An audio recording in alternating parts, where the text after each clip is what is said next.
নুরুল ইসলাম নামে একজন ফটোগ্রাফার, যিনি ফটোগ্রাফি করে থাকেন, বিভিন্ন ইভেন্টে ফটোগ্রাফি করে থাকেন। উনি সন্ধ্যা বা 8টার কাছাকাছি, 8:45টার দিকে, রাত 8:45টার দিকে রিক্সা যোগে উনি এবং তার সাথে আরেকজন ছিলেন ইমন।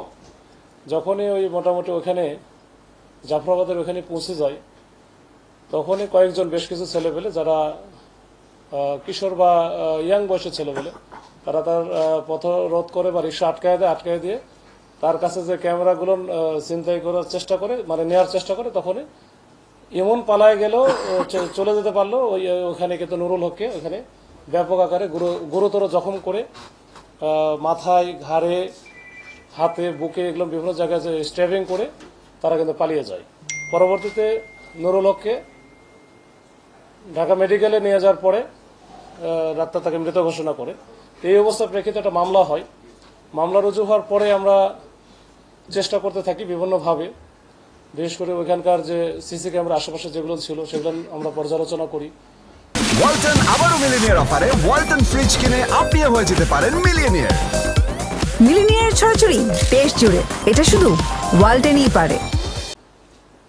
এইখানে তথ্য প্রযুক্তি আমরা ব্যবহার করি এবং এই ক্ষেত্রে আমরা কিছু ক্লু পাই যে তার সাথে এই ইভেন্ট ম্যানেজমেন্টের কথা বলে বা যে বিয়ের অনুষ্ঠানের কাভারেজ দেওয়ার কথা বলে তাকে কিন্তু ডেকে নিয়ে আসে।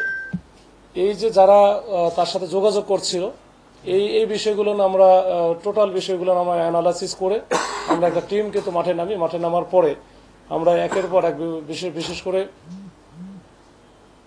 ময়মনসিংহের যে ধুবাউড়া বা হালুয়াঘাট, ওইখানে 2-3টা থানা এবং এদিকে ঢাকা জেলা আশুলিয়া থানা কিছু এলাকায় অভিযান পরিচালনা করে আমরা মোটামুটি এখন পর্যন্ত 10 জনকে ধরেছি। এই 10 জনই আমরা মোটামুটি জেনেছি এই 10 জনই এই ঘটনার সাথে সম্পৃক্ত ছিল, সরাসরি সম্পৃক্ত ছিল।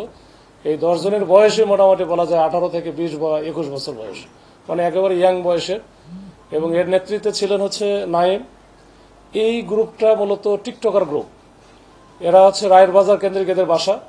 এরা একটু ভাসমান টাইপের, এরা টিকটক করে বেড়ায়। এখন ওরা মোবাইল দিয়ে টিকটক করলে সেই মোবাইলে রেজুলেশন ভালো থাকে না বা ভিডিওগুলো এত পরিষ্কার থাকে না বা ওগুলো কাটতেই হয় না, এরকম একটা চিন্তা ভাবনা থেকে তারা মনে করে যে তাদের জন্য একটা ভালো ক্যামেরা দরকার।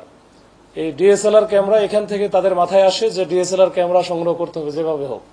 তো এইটা ওরা ফেসবুক পেজে একবার 2-1 যে ওর মধ্যে ছিল, তো ওরা এই হাসান নামে একজন আছে, মনে হয় হাসান, শাহিন, সরি। তো ওরা তখন ফেসবুকে একটা গ্রুপ দেখে ইভেন্ট ম্যানেজমেন্টের, যে নুরুল ইসলাম নামে একটা পেজ আছে, ফটোগ্রাফার পেজ। ওইখান থেকে নুরুল ইসলামের নাম্বারটা কিন্তু তারা কালেক্ট করে তার সাথে যোগাযোগ করে। প্রথমে ফোন দিয়ে যোগাযোগ করার পরে বলে যে আমাদের তো ইভেন্ট একটা আছে, বিবাহ অনুষ্ঠান জাফরাবাদে, তো এইখানে আপনি করতে পারবেন। বললো যে আমার কাজই তো ইভেন্ট ম্যানেজমেন্ট করা বা ফটোগ্রাফি করা, সমস্যা নেই, আমি করতে পারবো। তো 500 টাকাও তারা আজকে বিকাশে দেয়, যেটা বিশ্বাসযোগ্যতা অর্জনের জন্য। এটা 15 তারিখের ঘটনা।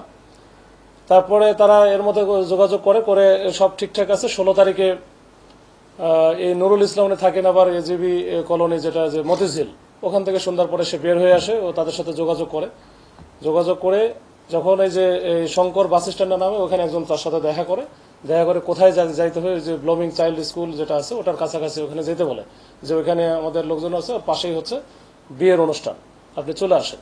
তখন কিন্তু ইমনকে সাথে নিয়ে এসে যায় এবং পূর্ব প্ল্যান বা পরিকল্পনা অনুযায়ী কিন্তু যে নাইম সহ তার যে সাথে 8-10 জন ছিল, সবাই কিন্তু যে তার কাছ থেকে প্রথমে নেওয়ার চেষ্টা করে। যখন হয়তো বা সে দিতে চায় না, এর মধ্যে ইমন তো চলে গেছে, তখনই কিন্তু তাকে যে একের পর এক উপর্যুপরি ছুরিকাঘাত করা হয় এবং ছুরিকাঘাত করার পরে কিন্তু সে ওইখানে একেবারে গুরুতর আহত হয়। এখানে আশেপাশের লোকজন যখন চলে আসে, তখন এরা দৌড়ে পালায় যায় বিভিন্ন দিকে।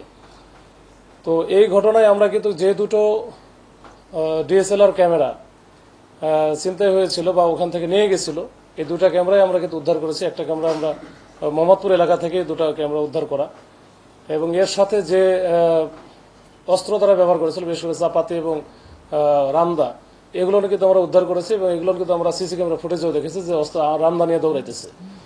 তো এইটার একটা মোটামুটি ফুল ফ্লেজ একটা রহস্য উদ্ঘাটন এবং মানে সবাইকে ধরা, এটার বাইরে আর কোনো আপাতত আমাদের কাছে মনে হয়েছে আর কোনো কিছু নাই, এবং এটা একেবারে পুরো একটা প্যাকেজ।